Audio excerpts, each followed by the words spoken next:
3. Yahweh and Baal.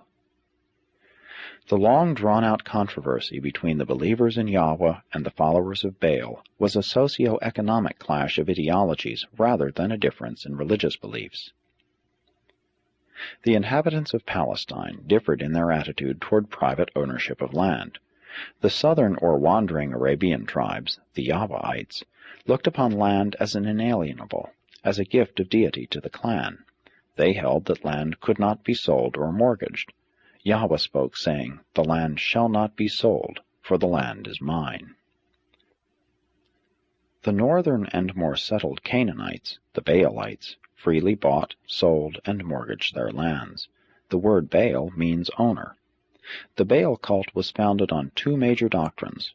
First, the validation of property exchange, contracts and covenants, the right to buy and sell land. Second, Baal was supposed to send rain. He was a god of fertility of the soil. Good crops depended on the favor of Baal.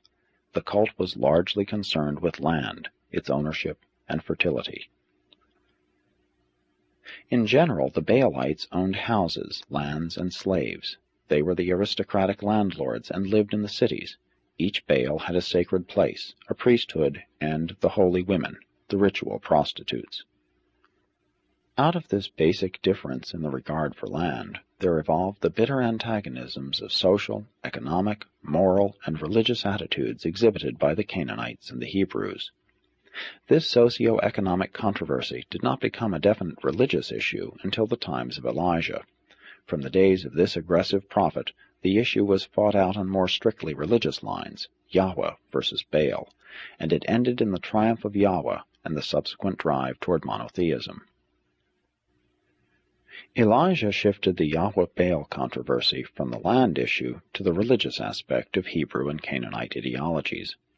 When Ahab murdered the Naboths in the intrigue to get possession of their land, Elijah made a moral issue out of the olden land mores and launched his vigorous campaign against the Baalites. This was also a fight of the country folk against domination by the cities.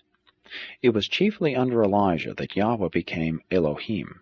The prophet began as an agrarian reformer and ended up by exalting deity. Baals were many, Yahweh was one.